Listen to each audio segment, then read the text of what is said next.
Hello guys and welcome back to another new video. So today is something quite special. As you can see, me and my friends are playing the One Piece card game. I'm playing Enel and he's playing BP Luffy, black purple. So right here you can see we're rolling to see who starts first, and obviously when you win you get to choose whether you start first or second. It's quite important because as the winner you get to, if you know the matchup, you can choose the more advantageous turn. So as a Enel, I usually want to start second, but I think in this case, no, I think my friend won, so he chose. But as you can see, he made me start first because it's advantageous for me to start second, and that outweighs his need to start first. So yeah, nothing much else happens.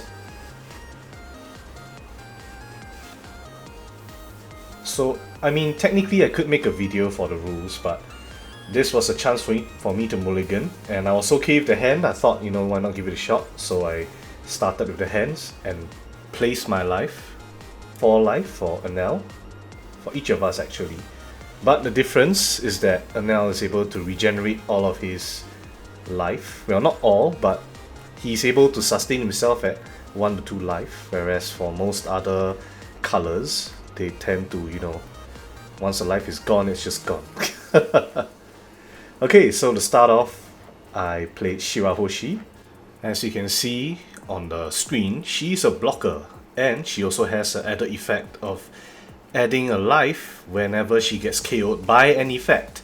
So if you attack and she blocks, you don't get that.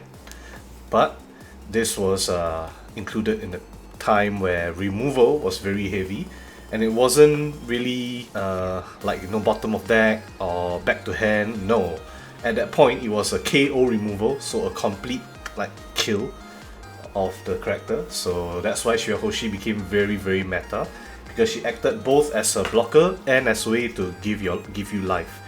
So there's no way around Shirahoshi at that time. This was the only way. So as an Enel deck, your goal is to make it all the way to 10 Dawn and to summon your very strong bodies or characters. Technically we call anything placed on the field as a body, that's why I use the term, but as you can see at the early game, generally what you want to do is to increase your hand size so that you can block your opponent's attacks later, and as well as summoning the blockers. As you see here, what I just summoned was Sanji. Now, as you can see, it is also a blocker, as you can tell by the little orange little logo there. But there is also an outplay effect where if my life is 2 or less, I get to draw 2 and trash 1, and that basically means I gain +1 on my hand size. I summoned it early when my life was at 3 because I felt that there was a bit of danger coming and I wanted to use that to protect myself. As you can see, I took a hit, and they removed my blocker using Sanji, which removes a cost 5 and below and there's a cost 6 and above on the field, which coincidentally synergizes with the BP Luffy because with 1 Dawn, it gives +1 cost to all characters on the field. Also, if you look closely at my hand, I do have 1 more Sanji, which was why I summoned the first one in order to tank a hit. Otherwise it would have been 2 hits that I would have taken. And of course, you know, being a partially black deck, that means they specialize a little bit in removal, KO specifically. And you can see I just swung once with my leader, and he blocked by discarding a counter. So now it's the time when I'll be playing my second Sanji, because right now I do have 2 or less life, so I can draw 2 and trash 1 from my hand. In this instance, the only card that's logical for me to discard will be Amaru, and you will see shortly that I do indeed discard that one. That card's actually kind of outdated. It's for older Enel build. Right now it's way more focused on the end game and being super defensive mid game. That card is kind of half and half, so it's kind of hard to use. And shortly after, you can see that I end my turn, because my opponent is gathering up his Dons, and I kind of messed up. I miscalculated by not using up all of my Dons, because generally for a yellow deck there's not really much counters. Like even the ones that we have include discarding from your hand, which makes it 0 cost. So even with no dons at all, you can use a counter card.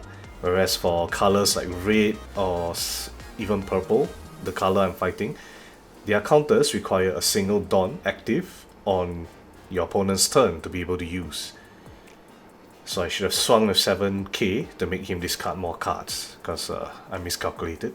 And you can see another Sanji coming down to KO my other Sanji once again. Now his field is looking pretty damn dangerous, but our life is still pretty low. So on the next turn I have to get ready to either eliminate some of his characters or build back my life, because it's gonna swing me a few times, and I'm taking some time to consider whether I want to take a hit from the Zoro Jewel.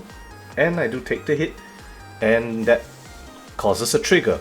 So a trigger is basically something that occurs whenever your opponent attacks, you take a life, and it enters your hand. So if a card sends a life to the graveyard straight away, the trigger does not happen. So what I triggered was basically a searcher for anything cost 4 and above, so I took Yamato. This card is 9 cost and allows me to regenerate 1 life and KO a character with the total cost of our life combined. So when I play this card, the KO occurs first before the regaining of life. So that means currently, if you look at the field, we have 4.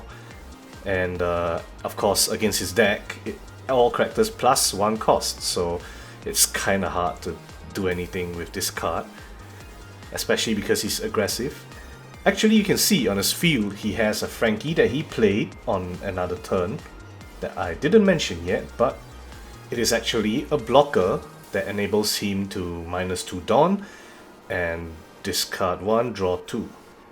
Now you might be wondering why this is good, but the feature of BP Luffy, if you saw at the start of the video, was that whenever 2 or more Dons are returned to the Don deck, which means your total energy is reduced by 2 or more, you get to bring back 1 rested, meaning used, and 1 active. Basically, whenever you -2, you get +1 back, essentially, kinda. So I played my Yamato to have at least some strong bodies on the field and regenerate my life, and he used a 1-cost law, which is basically a searcher. Oh, he took out the big body! It's the Luffy, the 9-cost Luffy!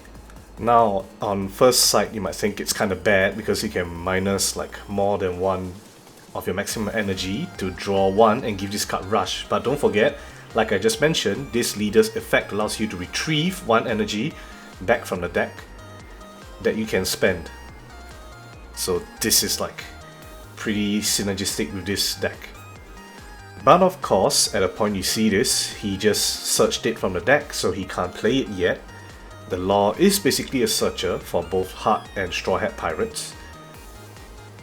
He does an attack, and I land another trigger, the same one that I found Yamato with. So let's see, there's only 2 things I can take. So one of them is Raigo. Raigo is a card that can KO one of my opponent's characters, and then I trash cards on the top of my life until I have 1 life left. However, since Enel is a card that often plays around 1 life, it's actually pretty good. In the end, I took the Shirahoshi because I needed like more counters. As you can see, he's attacking me like full blast, and I have not much to do. My hands are like full, like literally. I don't want to discard my big bodies, which is my Ace and my Enel.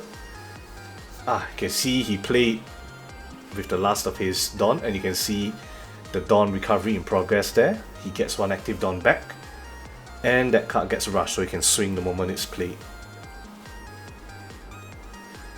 Basically, when a card has rush, it doesn't get summoning sickness.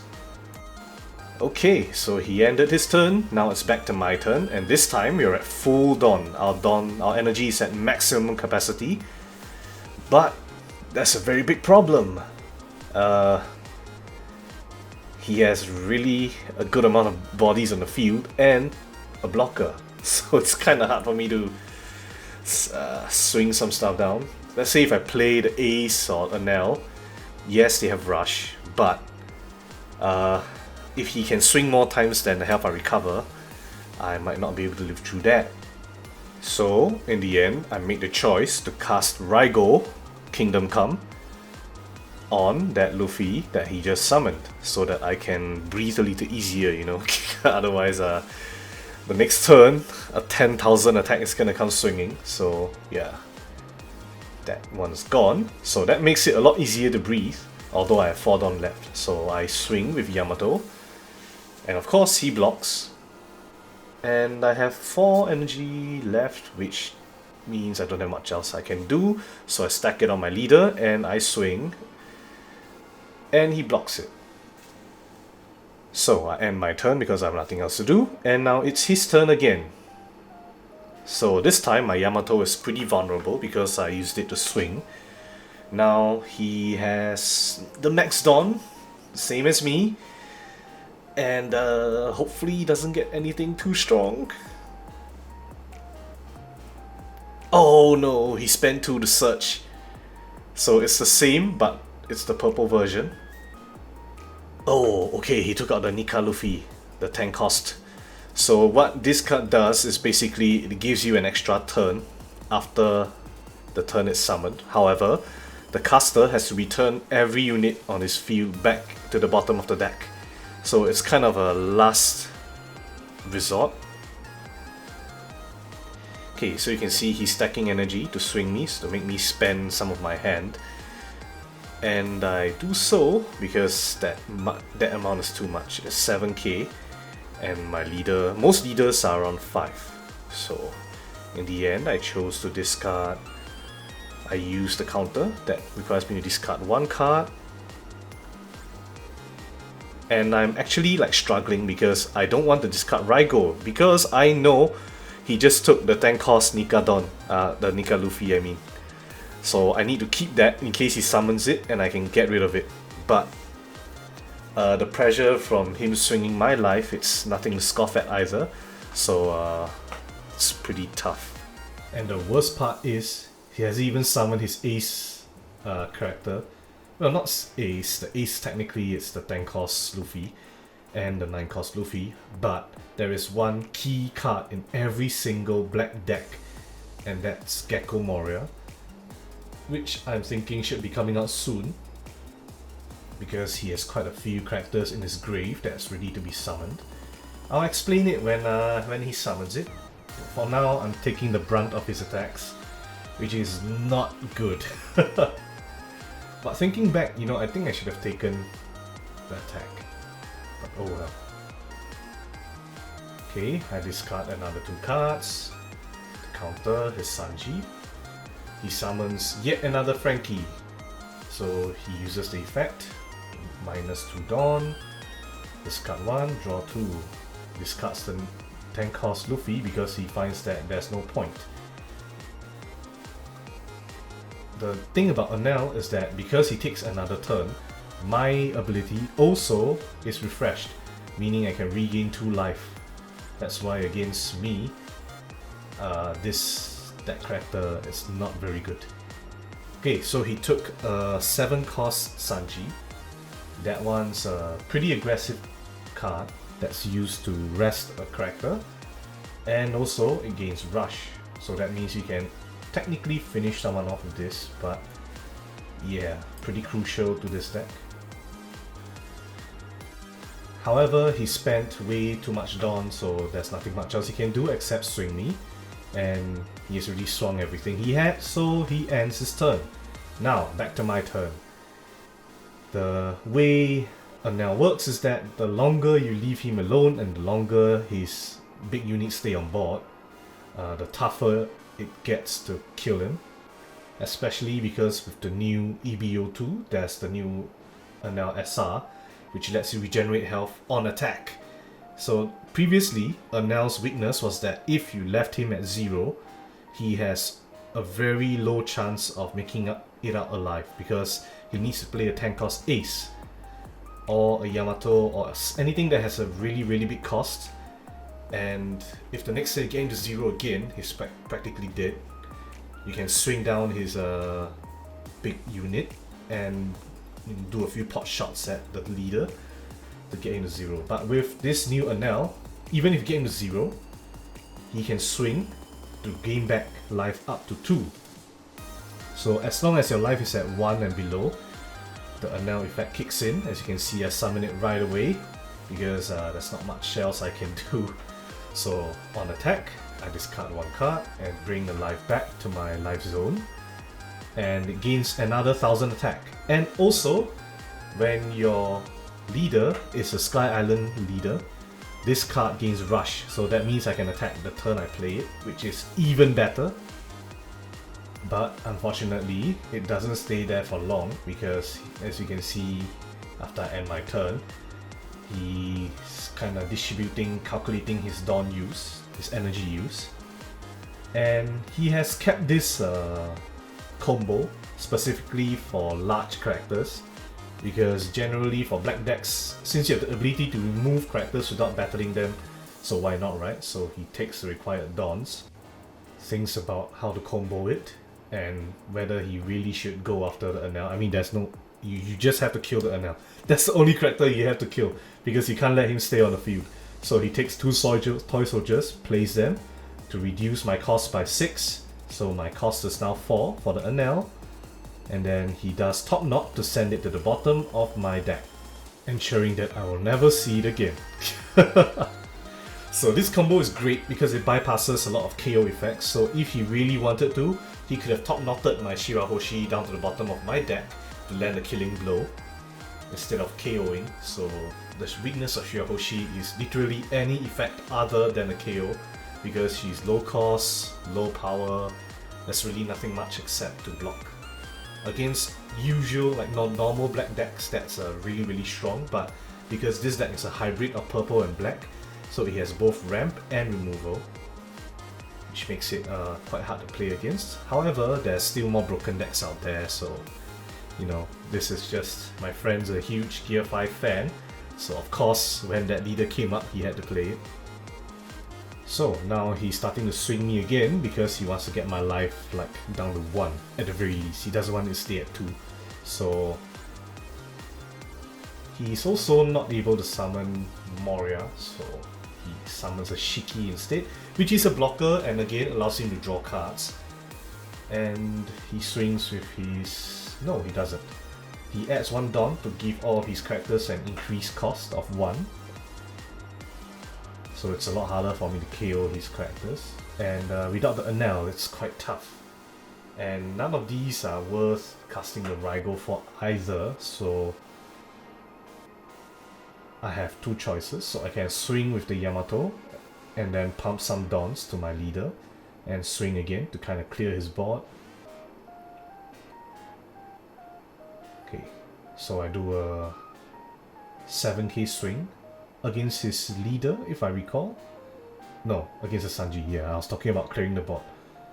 Okay, so he took it, which is fine. So now the question is, should I swing with the Yamato too, or leave it like active so that I can protect it from being swung? Instead, I chose to summon the Shirahoshi because I want to keep the Raigo. And that was a mistake on my part, although it didn't really matter technically because he took the hit anyway, but I could have swung for like higher, because if all I was going to play was a Shirahoshi, then I didn't need to save all that Dawn.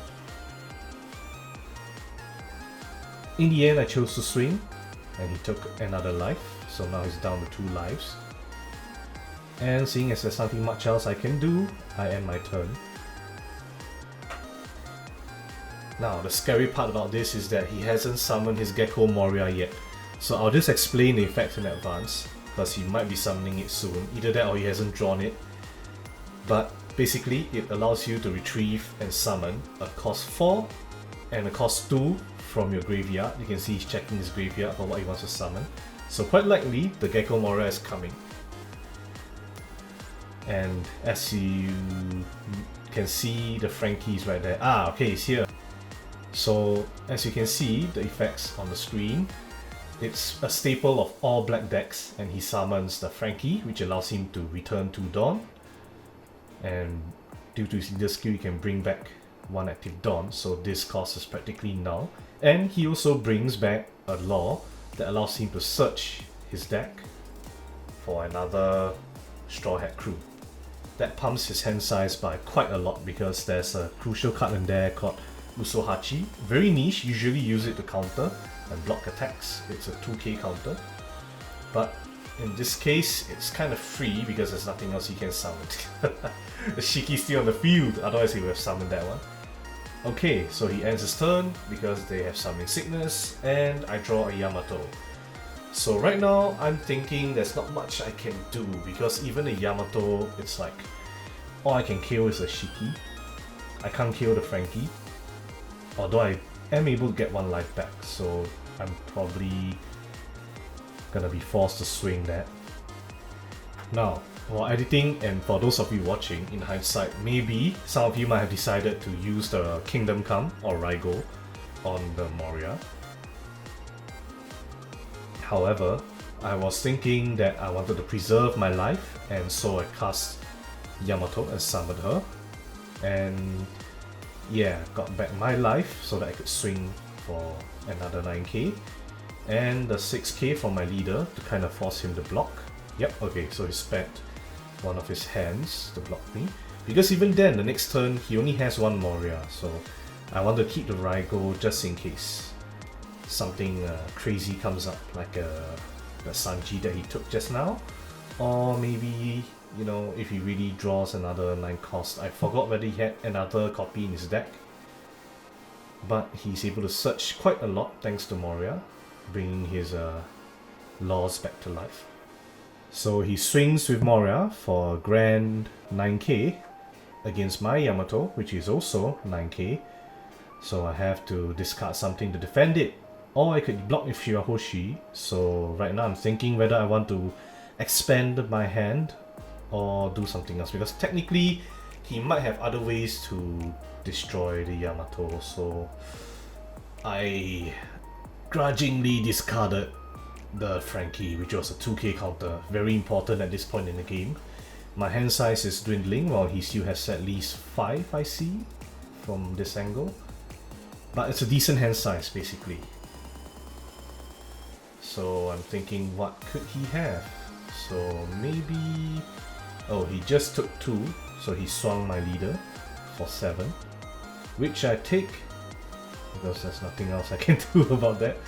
Oh, and another Moria comes down, so he can take another 2 characters. One cost 4 and one cost 2 and below. Well, technically one cost 4 and below and one cost 2 and below, but let's just shorten it. So of course he takes another Frankie and a Shiki that I KO'd with my Yamato effect just now. This gives him effectively 3 blockers and 2 9k bodies. So this is kinda maybe why I kept the Raigo, but in hindsight maybe I should have Raigo'd his Moria so that he couldn't swing. But it makes not much of a difference, I guess, because he would still have... oh, I wouldn't have to discard, right? Oh, but I would have lost 1 life. It's a pretty hard situation when they get like multiple Morias, so generally if they have like at least 2 or 3 Morias, you are probably dead. Because the Morias can be used both defensively and offensively by bringing back a cost 4 and a cost 2 blocker, which most of them are around that cost, so yeah, really tough. It gives them a wall while you are unable to swing them down. So whenever I want to try to swing the Morias down, because you know one of them just attacked, right? And I have more than enough characters to swing, but it will be at the expense of almost everything else. And that was just for normal circumstances. If you look here, he has 3 blockers, well technically 1 rested, so that one can block, but I can try to swing down his Moria. But he has a decent hand size too, so if I were to do that, right, I'll need to pump up one of the Yamatos to be a lot higher, and also I have to pump my leader up to be a lot higher because he can block twice with the Frankies. So if I do that, I'm unable to cast Raigo. However, if I do swing and it fails, next turn I'll be facing 2 Morias. So that's gonna be very, very difficult, and they'll be able to kill my Yamatos for sure. And that means losing lots of bodies, man. So that's really, really tough for me. I'm sitting here thinking a lot, because if I summon Ace, I can gain back a life and he has Rush and I can attack straight away. But instead, I swung just a Yamato. By the way, hindsight 50-50, but if you recognize what I did wrong here, then very good. However, at that time I didn't know, and what I should have done was that I should have swung for face, because that would have forced him to block. Either that to discard his hand, which he wouldn't have a lot of left, or it would have caused him to use a Frankie to defend. Because right now it's kind of like a last hurrah. If he's able to defend all of my attacks, then the next turn he can end me with like all the Frankies, because the Frankies can swing. It's just that you try not to swing if you know that your opponent has another turn. However, if you're going for the finishing blow, Frankie as a blocker has 5k attack, which is more than enough to swing my leader. So that was my mistake. I mean, for me saying this, you roughly know what happened in the end, but you can see me struggling to think like, what should I do, because I swung once and he countered. So I chose to swing again to try to get rid of Moria again this time. And he defends once again. So, of course, like I said, what I should have done was swing his face, because the Moria is 9k to 9k, so he needs to discard just 1 card. However, if I swung his face, he needed 2 cards each, and he would have to decide between spending that or using the Frankies to block. So as of right now, even if the Moria dies, he has like 4 characters to swing me with, and that's excluding his Sanji that I know he's still holding in his hand, which is able to rest one of my Shirahoshis, which means I cannot block him. Boom. He discards and successfully blocks. And with no other action, I end my turn. So he gets all 10 dons back.